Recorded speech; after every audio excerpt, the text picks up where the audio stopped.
बिस्मिल्लाहिर्रहमानिर्रहीम। बोलते कालम के साथ मैं आमिर रज़ा खान। और मैंने 2 दिन पहले आपसे कहा था कि आने वाला हफ्ता जो है जंग का हफ्ता होगा। अमेरिका ईरान जंग दोबारा से शुरू हो सकती है। बहुत सारे बयान डोनाल्ड ट्रंप की तरफ से आ रहे थे, ईरानी पासदारान की तरफ से आ रहे थे, मुज़ाकरात की बात चल रही थी, लेकिन इसके साथ साथ हालात कशीदा होते चले जा रहे थे। और आज ये हालात इस नौइयत के हैं कि पहले एक मिसाइल लगता है मुत्तहिदा अरब अमारात के जहाज़ को, जिस पर मैंने एक व्लॉग किया था अदील साहब के साथ, जिसमें मैंने बताया था कि ये प्रोजेक्टाइल या मिसाइल जो है ये किस मुल्क से आया, किसने फायर किया, कुछ पता नहीं था।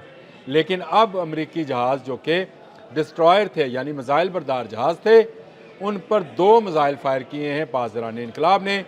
ये जासिक की बंदरगाह है जहाँ से ये उसके करीब से ये आपने हरमज़ में दाखिल होने की कोशिश कर रहे थे।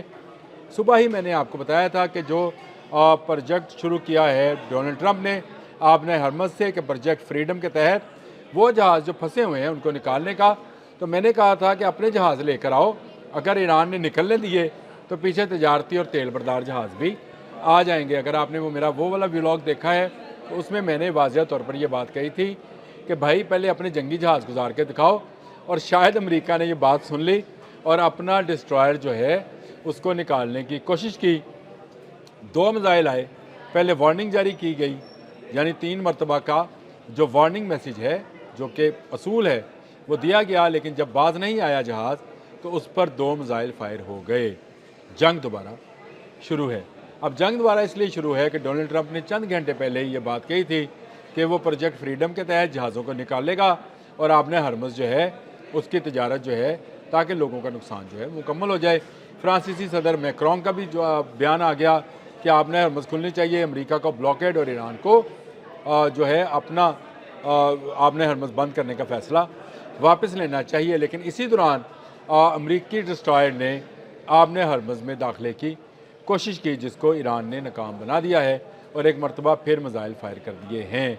और इन मिसाइल फायर होने के बाद बैनुल-अक़वामी मीडिया में एक हलचल सी मच गई है, क्योंकि जंग दोबारा शुरू है। क्या डोनाल्ड ट्रंप इस मिसाइल हमले का जवाब नहीं देंगे? क्या अब भी मुज़ाकरात की बात होगी? कि अब भी मुज़ाकरात किए जाएंगे? बहुत सारी खबरें जो गुड वन भी थी कि जो ईरान का जहाज़ पकड़ा गया था उसका 22 रुकनी अमला जो है 22 रुकनी अमला वो पाकिस्तान के हवाले किया गया ताकि ईरान को दे दिया जाए। मैं समझा कि शायद बेहतरी की तरफ जा रहे हैं, लेकिन इसके साथ ही प्रोजेक्ट फ्रीडम के तहत जो है एक डिस्ट्रॉयर को आपने हरमज़ में दाखिल करने का जो अमेरिका ने फ़ैसला किया उसका भरपूर जवाब पासदारान इनकलाब ने दिया है। और पासदारान इनकलाब ने कहा है कि वो आइंदा इससे भी ज़्यादा सख्त जवाब जो है वो देंगे। आपने हरमज़ जो कि बंद है, बंद ही रहेगी।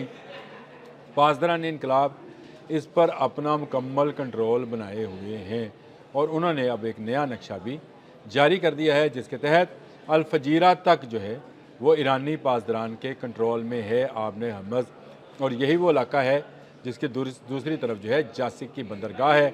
अल-फजीरा में ही जो मुत्तहिदा अरब अमारात का जहाज़ था वो निशाना बना था। और मैंने कहा था कि अब के जंग जो है वो मुत्तहिदा अरब अमारात के मैदान में लड़ी जा सकती है। इसकी प्लानिंग यहूद व नसारा कर चुके हैं और अब भी आप देख लीजिए, आपके सामने सारी सूरत हाल है कि फजीरा तक जो है ईरान ने ऐलान कर दिया है कि यह आपने हरमज़ का इलाका है, यानी ये रास्ता भी बंद हो गया। जो लोग कह रहे थे कि पाइपलाइन के ज़रिए अल-फजीरा तक, जसान से अल-फजीरा तक जो पाइपलाइन है उसके ज़रिए तेल जाएगा, फिर अमान से वो बहर हिंद में चला जाएगा और यूँ तेल की तजारत जारी रहेगी, आज से वो भी बंद है। नए नक्शे के मुताबिक ये सारा इलाका जिस पर अमेरिका अपना दावा करता था अब ईरान के कंट्रोल में है। जो भी जहाज़ इसमें से गुजरने की कोशिश करेगा ईरान की मर्ज़ी के बगैर उस पर हमला कर दिया जाएगा। ईरान ने यह बाकायदा ऐलान कर दिया है और कह दिया है कि जो अपने जहाज़ गुजारना चाहते हैं वो प्रोटोकॉल से बखूबी वाकफ़ हैं कि किस तरह से वो ईरान को अपना जो टैक्स जो है या गुजरने की सेफ़ गुजरने की राहदारी जो है कैसे हासिल कर सकते हैं। अमेरिका इसकी सेफ़ पैसेज नहीं दे सकता, देगा तो ईरान देगा। और ये मैं पहले दिन से कह रहा हूँ। अब आप देख लें, आपके सामने है कि एक जहाज़ जो कि जंगी जहाज़ है, डिस्ट्रॉयर है, यानी उस पर मिसाइल नस्ब हैं, وہ اگر آپ نے ہرمز میں سے گزرنے کی کوشش کرتا ہے تو پاسداران اس پر میزائل پھینکتے ہیں، تو جا کے تجارتی اور تیل بردار جہاز جو ہیں وہ گزرنے کی کوشش کریں۔ میں آج بھی اپنے اس موقع پر قائم ہوں۔ یہ ہفتہ امن مذاکرات سے زیادہ جنگ کا خطرہ لیے ہوئے ہے، کیونکہ ڈونلڈ ٹرمپ کی اعصاب جو ہیں وہ کمزور اعصاب کا مالک ہے۔ وہ جلد فیصلے کرتا ہے اور جلد فیصلے بدل جاتا ہے۔ یو ٹرنز پہ یو ٹرن جو ہے لینا عادت ہے۔ یہ پروجیکٹ فریڈم بھی ایک ایسا یو ٹرن تھا جس میں لوگوں کو یہ بتانا مقصود تھا کہ امریکہ یہ کھولنا چاہتا ہے تجارت تاکہ دنیا میں معیشت بحال ہو، لیکن دوسری طرف بنا اجازت ایران کے آپ نے ہرمز میں اپنا جنگی جہاز کا جو تھا وہ بھجوا رہا تھا، جس پر حملہ کیا گیا ہے، اور اس وقت پوری دنیا کا میڈیا جو ہے اس خبر کو بریکنگ نیوز کے طور پر لے رہا ہے، کیونکہ یہ جنگ کا آغاز بھی ہو سکتا ہے۔ اس کا جواب اگر امریکنز نے میزائل کی صورت میں دیا تو پھر یہ ایک بڑی جنگ میں تبدیل ہو جائے گا۔ ایک جنگ تو شروع ہو گئی، میزائل اس دفعہ ایران نے پہلے فائر کیا ہے، لیکن اس نے وارننگ دے کر فائر کیا ہے۔ پہلے سے پاسداران انقلاب یہ بات کر چکے ہیں کہ جو آپ نے ہرمز میں آیا وہ ہمارا نشانہ بنے گا، یہ ہماری ٹیریٹری ہے، اس ٹیریٹری کے اندر ہماری اجازت کے بغیر کوئی نہ آ سکتا ہے نہ گزر سکتا ہے۔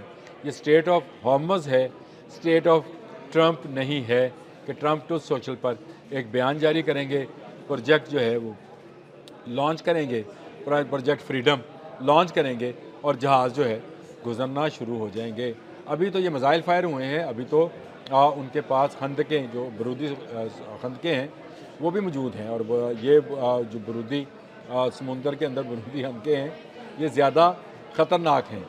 سب جانتے ہیں کہ ایران نے پوری تیاری کر رکھی ہے، اسی لیے ایران نے 2 میزائل فائر کر کے جنگی جہاز کو، میں پھر بتا رہا ہوں، نہ تجارتی ہے نہ تیل بردار ہے، جنگی جہاز ہے، جس کو نشانہ بنایا یو ایس ایس نیوی کا ڈسٹرائر تھا، جس نے آپ نے ہرمز میں جاسک کی طرف سے، یعنی وہی عمان کا الفجیرہ والا علاقہ جو ہے اسے داخل ہونے کی کوشش کی۔ ایران پاسداران اس سے پہلے یہ نقشہ جاری کر چکے ہیں کہ اب اس طرف بھی کوئی جہاز یا ویسلز آیا اس کو نشانہ بنایا جائے گا، یہ بھی ہماری ٹیریٹری ہے۔ ڈونلڈ ٹرمپ جس نیت سے بھی آپ نے ہرمز میں آئے ہیں وہ نیت ان کی پوری ہوتی نظر نہیں آتی ہے۔ ایران نے پوری ٹکر لی ہوئی ہے۔ اس ساری کھیل کا اختتام مذاکرات سے ہی ہونا ہے۔ جتنی جلدی ہو جائے امریکہ مذاکرات کی ٹیبل پر آ جائے۔ کچھ دیر پہلے میں نے عدیل صاحب کے ساتھ ایک ویلاگ کیا تھا جس میں کہا تھا کہ بیڈ ایگریمنٹ جو ہے وہ کرنا پڑے گا، یہ ایگریمنٹ نہیں کریں گے تو جو ہے نقصان جو ہے امریکہ کا ہر آنے والے دن کے ساتھ بڑھتا چلا جائے گا، اور آپ کے سامنے ہے کہ یہ نقصان جو ہے مزید ہوتا چلا جائے گا۔ جنگ دوبارہ سے شروع ہونے والی ہے۔ ایک طرف متحدہ عرب امارات کے جہاز کو نشانہ بنایا گیا، اور دوسری طرف جو امریکن ڈسٹرائر تھا جو کہ جنگی جہاز تھا اس پر بھی حملہ کر دیا گیا ہے۔ اب تک کے لیے اتنا ہی، آئندہ کوئی تفصیلات آتی ہیں تو بتاتا ہوں۔ اللہ حافظ۔